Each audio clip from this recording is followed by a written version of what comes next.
강경애의 해구.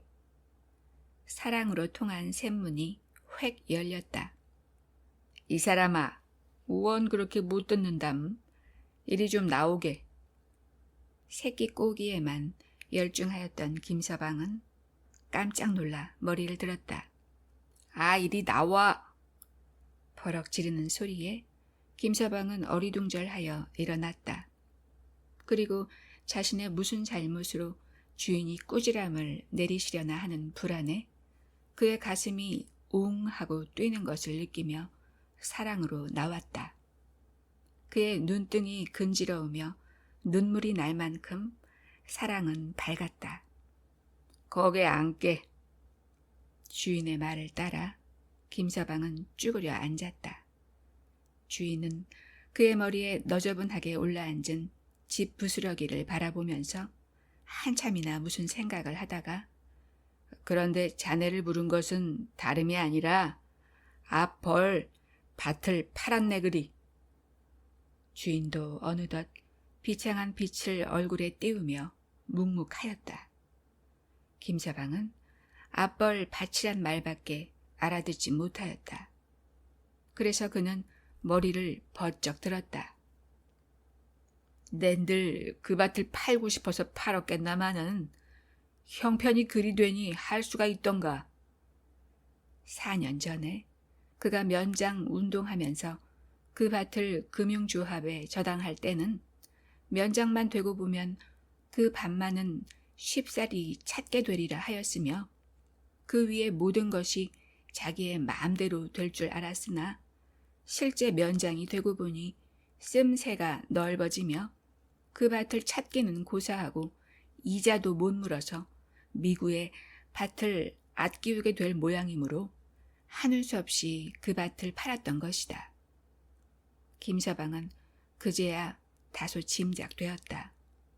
동시에 그는 몇천 길 되는 낭 아래로 떨어지는 듯 앞이 아뜩해지며 핑그로 도는 듯하여 머리를 푹 숙였다. 어려서 양 부모를 잃은 김서방은 이 마을 저 마을로 전전걸식하다가 다행이라 할지 면장의 아버지인 박초 씨의 눈에 들어 이 집의 고용으로 있게 되었으며 주인과 손에 손을 맞잡고 앞 벌을 개간하였다. 따라서 해가 거듭할수록 농사가 잘 되며 전지가 하나둘 늘어가는 데는 그는 주인의 것이라는 관념을 전연히 잊고 몸을 아끼지 않고 일하였으며 그런지 몇 해에 주인 박초 씨는 이 신화면에 둘도 없는 재산가로 명성을 날렸던 것이다. 자네는 하인이 아니라 내 아들이니 참말 우리 집 주춧돌이니 자네가 없으면 우리 집 꼴이 되겠나. 그저 돈만 모이게 되면 자네 장가도 보내주고 한 살림 톡톡히 물려줄 것이니 응? 이 사람아. 주인 박초 씨는 때때로 이렇게 말하여 김서방으로 하여금 극도로 감격하게 하였으며 잠시도 놀지 않고 일을 하게 하였던 것이다. 물론 섭섭할 줄 아네. 그러나 형편이 그리 되는 것을 어찌겠나. 면장의 어성은 가늘어지며 누가 밖에서 이 말을 듣는 듯 조심이 되었다. 그리고 김서방을 대하여 사정하듯 하는 자기의 태도가 불쾌해지며 김서방의 얼빠진 듯한 얼굴이 싫어졌다. 그는 깜빡 잊었다는 듯 권련을 붙여 물며 면장의 특유한 위엄을 도사리었다. 따라서 그가 처음 김서방을 불러낼 때의 생각으로 돌아갔다. 그런데 말이야, 우리 집 형편이 이전 농사를 못하게 되지 않았나. 그러니 자네도 자네 갈 길을 취하여야 하네.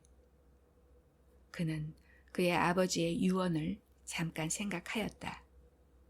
김서방은 내가 죽는다더라도 내보내지 말아라. 그를 내보내면 우리 집은 다 된 것이다. 그는 다시 가슴이 뭉클해서 김서방을 흘끔 쳐다보았다. 해골을 보는 듯한 그 얼굴, 그를 더 둬야 송장이나 보았지 더 무엇을 얻을 희망은 없다. 그리고 요새부터 사랑벽이 쿵쿵 울리도록 하는 김서방의 기침 소리는 마지막 운명하는 사람의 담 올리는 소리 같아 불쾌하기 짝이 없던 것이다. 더구나 군에서 나오는 손님이나 있으면 그 기침 소리가 한 가락 더한 듯하여 금시로 내쫓고 싶은 마음이 들곤 하였던 것이다. 김서방은 청천 하늘에 벼락을 맞는 듯한 면장의 말에 기가 질리어 아무 말도 못하고 부르르 떨었다. 그리고 무심히 담뱃불에 타진 듯한 자리를 그의 굵단 엄지손으로 만지작거렸다. 자리를 지른 왕골로부터 옮아오는 매끈매끈한 감촉. 그는 얼른 그의 방에 높직히 간수한 긴 왕골대를 문득 생각하며 이것을 기워야 할 터인데 하고 다시금 들여다볼 때 손과 머리는 너무나 동떨어진 듯 지금 자기는 어떠한 처지에 있다는 것을 얼핏 깨달으며 그도 모르게 주인님 하고 불렀다. 면장은 머리를 들었다. 김서방의 눈에는 눈물이 핑그르르 돌아 떨어진다. 말을 해. 기다리다 못해서 면장은 이렇게 말했다. 김서방은 얼결에 이렇게 불러놓고 보니 그가 부른 주인은 아니다. 지금의 그의 앞에 앉은 주인은 그의 등을 밀어내는 주인이다. 그는 머리를 숙이며 여전히 담뱃불에 타진 자리를 만지작거렸다. 휘황한 난포등 불에 터실터실하게 갈라진 그의 굵단 엄지손이 뚜렷하였다. 면장은 문갑에서 5원짜리 지화를 내어 김서방의 앞으로 밀어놨다. 자, 약속 하나마 이것으로 노비나 보태어 쓰게나. 그리고 지금이 일꾼들이 한창 들고 나고 할 때이니 시기를 놓치지 말고 어디 좋은 자리를 구하게. 응? 이제 손님들이 오실 터이니 곧 일어나게. 면장은 김서방과 더 앉아있기가 거북하여 벌떡 일어났다. 그리고 내일부터라도 김서방의 그 기침 소리를 안 들을 것을 생각하니 속이 확 풀리는 듯 시원하였다. 김서방은 정신없이 그의 방으로 나와서 집단 위에 팍 쓰러졌다. 한참 후에 김서방은 무엇에 놀라 머리를 드니 면장의 딸 옥선이가 문을 열고 섰다. 김서방, 어머니가 들어와서 불 때래. 얼른 하얗고. 참새같이 뛰다가 냉큼 방 안으로 뛰어들어온다. 아이 참 느리기도 해. 김서방 얼른요. 에이, 방에서 무슨 냄새야? 김서방 똥 넣었어? 옥선이는 조그만 코를 흥흥하여 냄새를 맡다가 뛰어나간다. 김서방은 겨우 몸을 일으켜 밖으로 나와서 한 단을 빼가지고 부엌으로 들어갔다. 부엌에는 어슴푸레하니 불이 켜 있으며 실형 위에 줄을 지어 얹은 놋그릇에는 수없는 불빛이 별같이 깜빡였다. 그리고 면장의 마누라는 마늘내를 행주치마에 풍기면서 분주하다. 어서 불 떼시우. 동백기름내 훅 끼치며 김서방의 머리 위에서 이런 말이 들린다.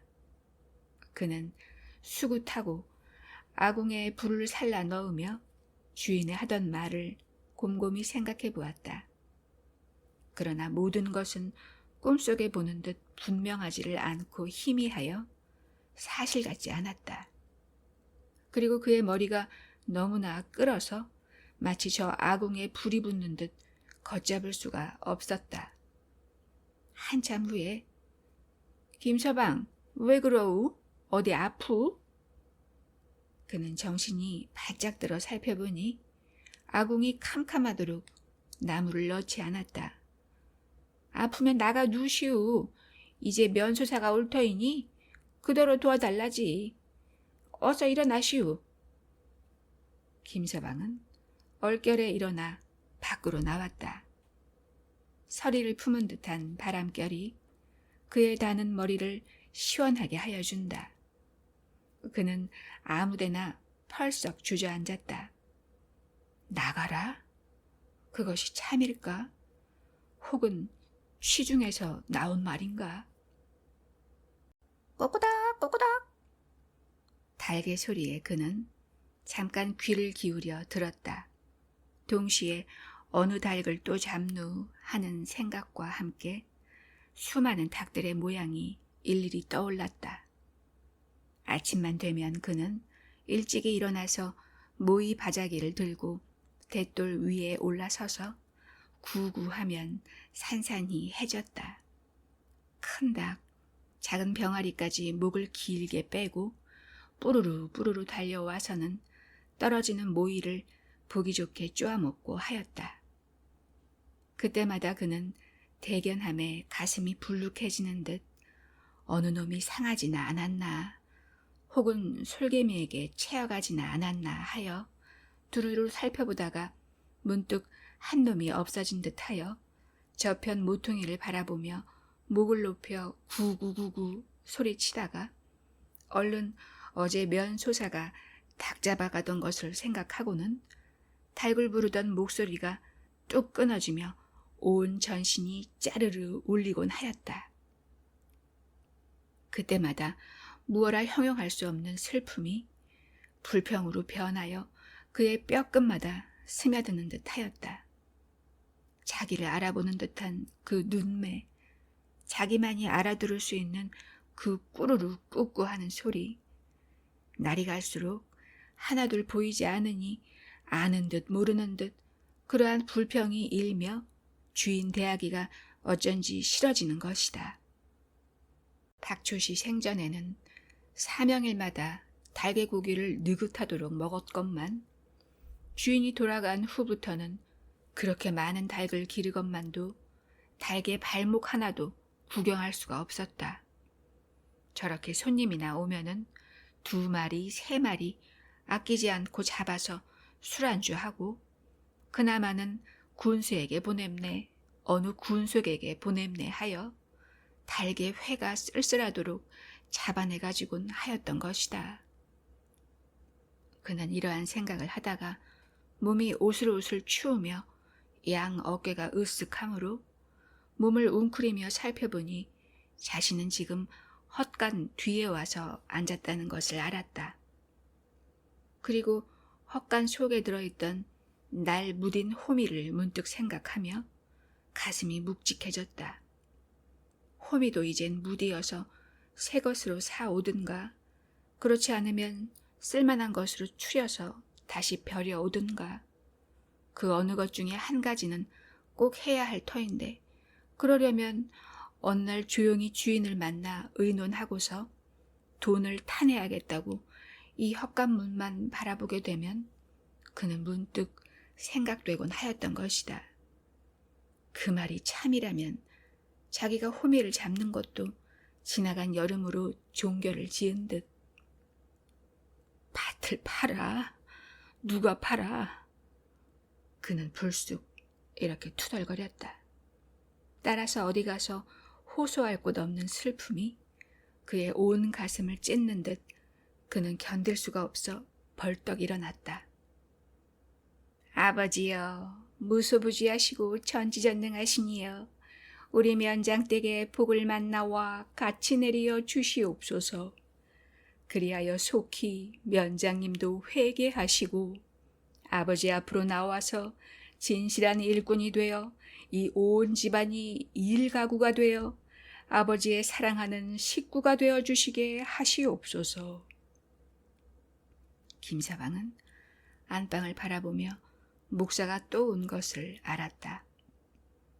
요새 면장의 어머니는 예수에 미쳐서 밤낮을 헤이지 않고 목사를 청하여 좋은 음식을 대접하며 또 저와 같이 기도를 받는 것이다. 김서방은 목사의 기도 소리가 듣기 싫어서 어정어정 걸었다. 웬일인지 이 집안은 다 된 듯 하였다. 그는 돌아간 주인이 곧 그리웠다. 그라야만 자기의 타는 속을 10분의 1이라도 알아줄 듯 하였다. 그는 가마 부엌을 지나 그의 방문 앞에 섰으나 방으로 들어가고 싶지는 않았다. 그래서 앞들로 나와버렸다. 앞들에는 앙상한 나뭇가지 그림자로 가득하다. 그리고 어디선가 벌레 소리가 쌍으로 들렸다 꺼졌다 하였다. 그는 나무 곁으로 와서 팔짱을 끼고 우두커니 서 있었다. 참이라면 나는 어디로 가나? 개똥아범이 간 북간도로나 갈까? 이놈 못하는 법이니라. 네 아비 생각을 하기루니 이놈. 면장이 앞에 섰는 듯이 그는 눈을 부릅뜨고 소리쳤다. 그때 무심히 눈에 띈 볏짚 낯가리며 조집 낯가리, 그는 눈물이 글썽글썽 하였다. 머리를 쳐들어야 볼 수 있는 저 낯가리들, 여름 내 농사를 짓기에 얼마나 힘을 들였던가. 이놈 못하는 법이니라. 네 집 식구를 내가 먹여 살렸지. 네 놈까지도 내가 지은 곡식을 먹고 이때까지 살지 않았냐. 하늘이 있니라. 그는 목에 물주머니가 수십 개 매달려 견딜 수가 없다. 그래서 왔다 갔다 하다가 볏짚 낯가리에 칵 엎드렸다. 볏짚으로부터 옮아오는 구수한 집 냄새.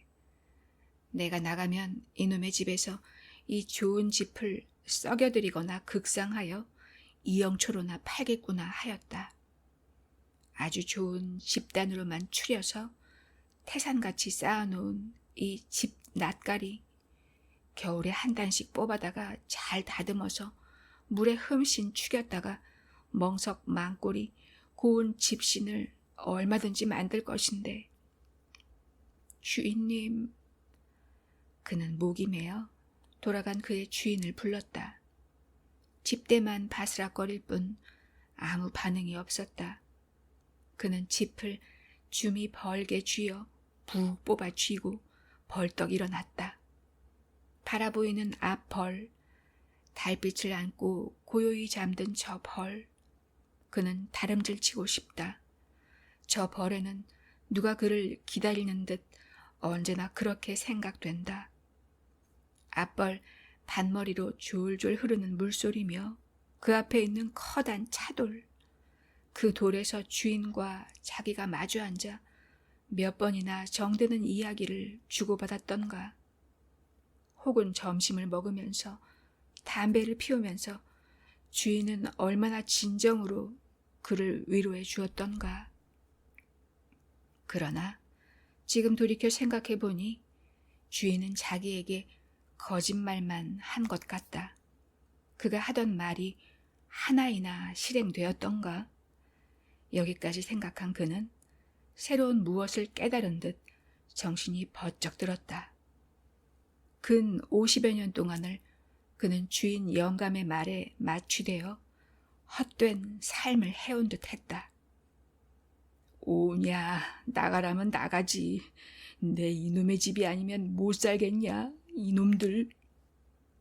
그는 방금 박초 씨의 얼굴을 머리에 그리며 납죽한 입을 벌리고 납신납신 짓거리던 그의 말을 기가 막힌 듯이 생각하였다.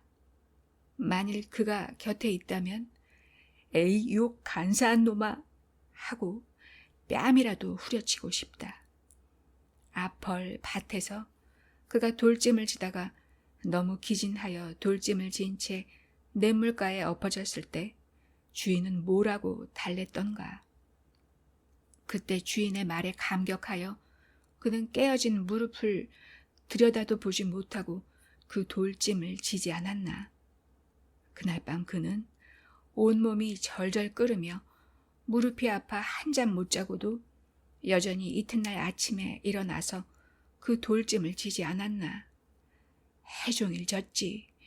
아니 저 벌의 돌이란 돌은 그가 모두 전해지 않았나. 이놈, 말은 어쩌고 어쩌고 하고서는 죽을 때 밭 한마지게 안 줘? 에이, 죽일 놈. 네 아들보다 네 놈이 더하다. 그는 온몸을 부르르 떨며 이렇게 소리쳤다. 사랑에서는 여전히 떠들어댄다.